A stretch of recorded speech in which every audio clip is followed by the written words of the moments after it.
Hey y'all, just got back from Camanche, October 14th and 15th.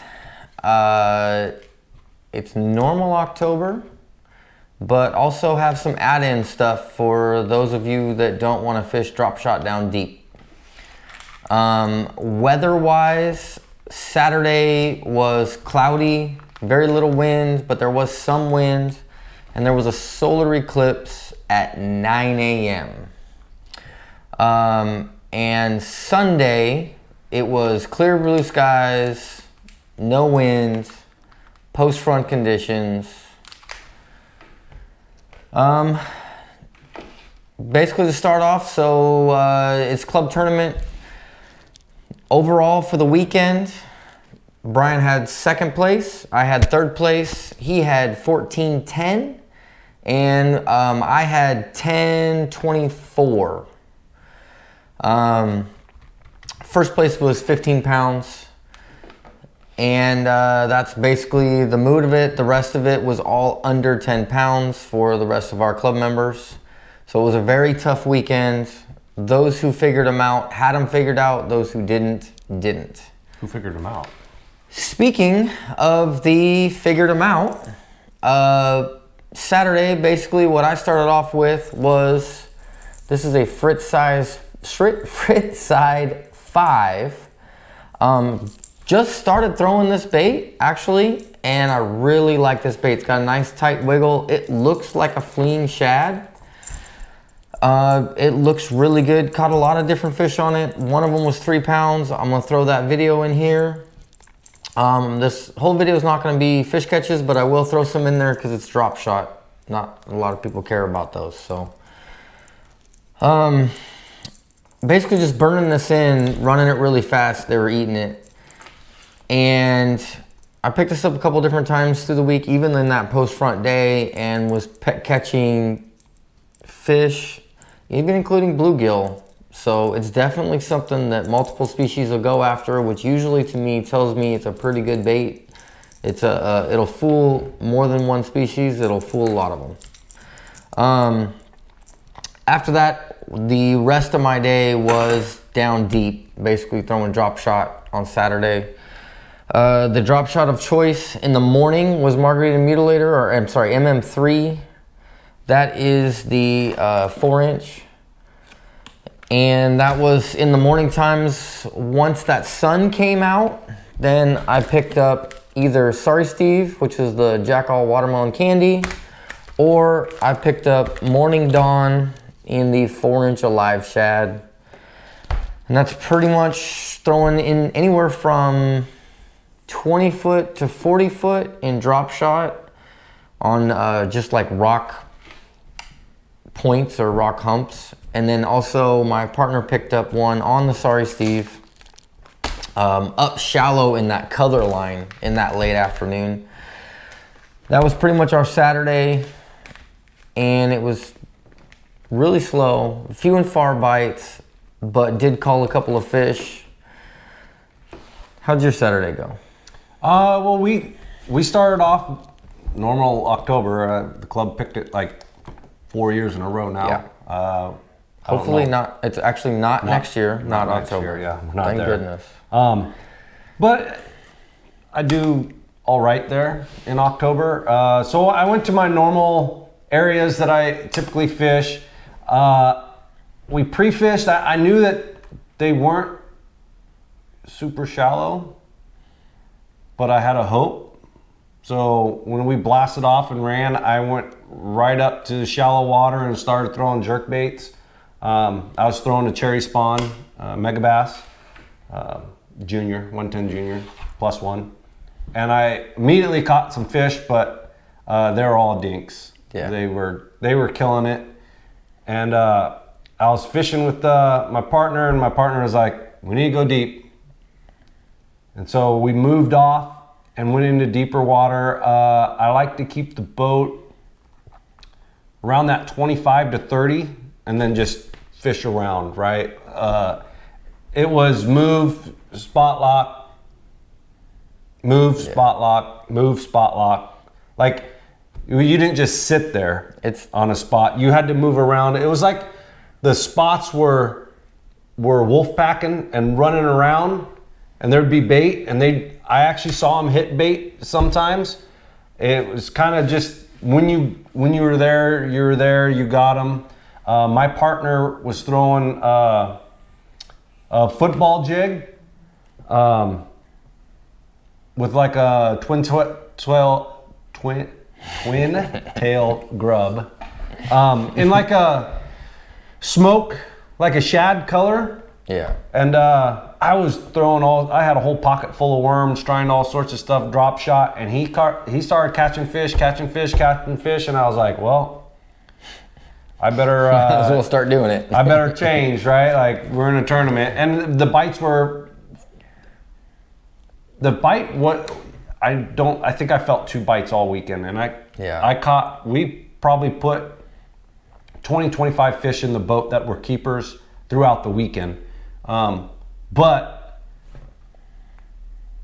I put on the bait, the jig, basically, threw it out there, and if you found grass down deep, that's where the fish were. Yeah.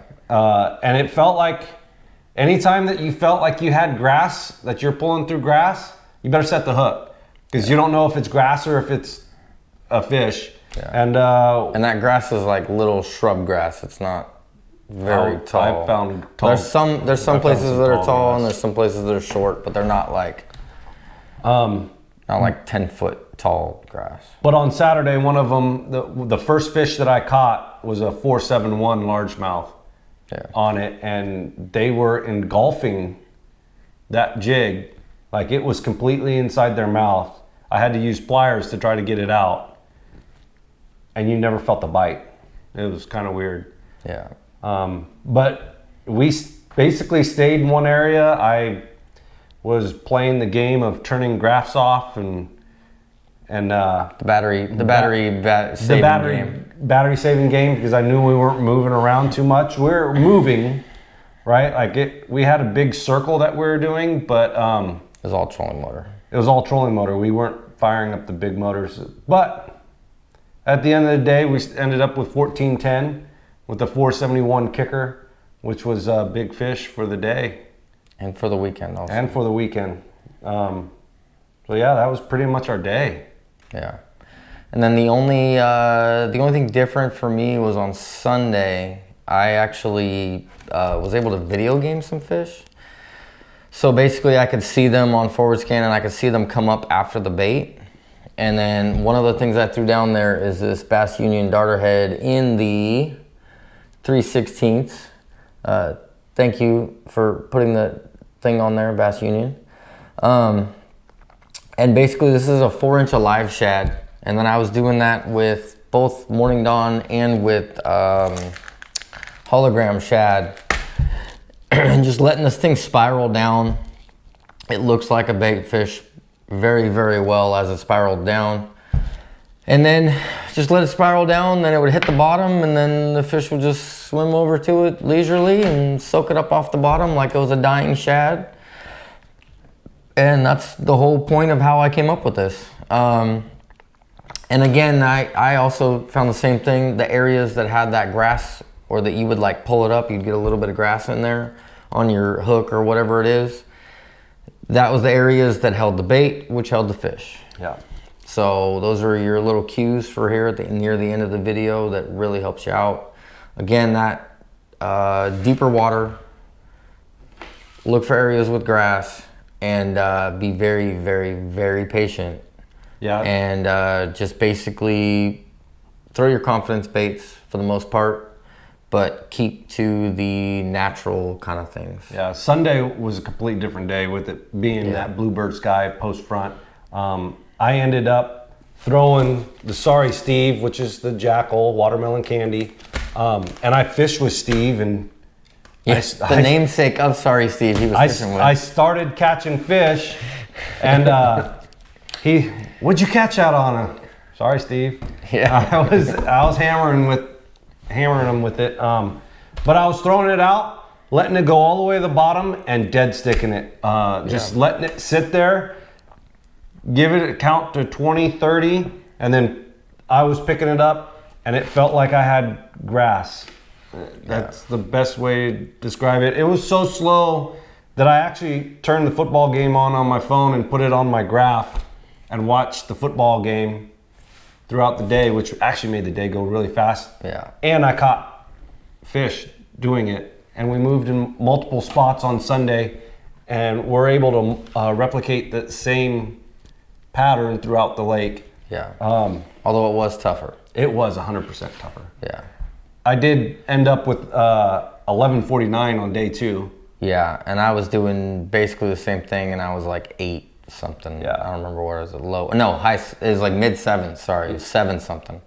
I closed the limit. We called a fish, but it wasn't. Yeah. Wasn't near like it was the day before. Yeah. I ended up with big fish on Sunday too with the 302 spot. And again, I think I felt 1 bite, 2 bites all weekend, like 1 tick. Everything else was like, well, that feels weird. Yeah. Set the hook. So one last little caveat to all of that is if you are looking to catch a bunch of little ones, go up in the Narrows, which is that 20-mile-an-hour section, and just go up in there and stick to the rocks that are up there. You can throw like this little thing. I was catching them on top water, on a couple different top waters, on a popper, on a super spook boyo, which is the small super spook. It's just a little 2-hook bait. It's like 2 inches long. It's tiny. They're definitely busting shad up there. They're just all in that like 6 to 10 inch long. Not all of them.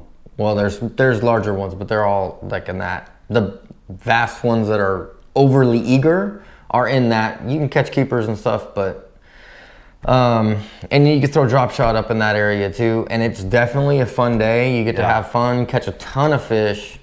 But like I said, just start at that 20-mile-an-hour buoy and just fish those rocks on that way up there towards that bridge, and they're all along inside there. Oh yeah. So if you just want to go have fun with the kids, or take a girlfriend or wife or even your buddy, just to make them feel good. Sometimes you need to do that. Yeah, sometimes. I'm not lying. On Sunday, we basically got to the point where we realized we'd have to catch 2 5-pounders in order to get more than 14 pounds, and we went up the creek, started catching babies on purpose. Just because we were over it. We just wanted to go catch something. So I think that's pretty much it. If you have any questions, ask them down below. Otherwise, next time, I hope you get them.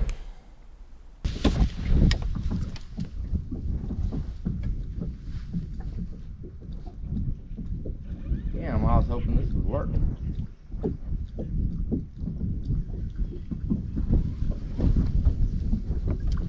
Oh! Oh! You got him? Oh! You got him? Gotta show it to the camera. Yeah! You gotta show that to the camera. Think of the day! On top water. 2 Boy. o'clock in the afternoon. 207 on top water with a donkey. Oh, hold on. My hand's blocking all of them. with a donkey. That's a 3-inch bass. Made a 2.5-inch bait.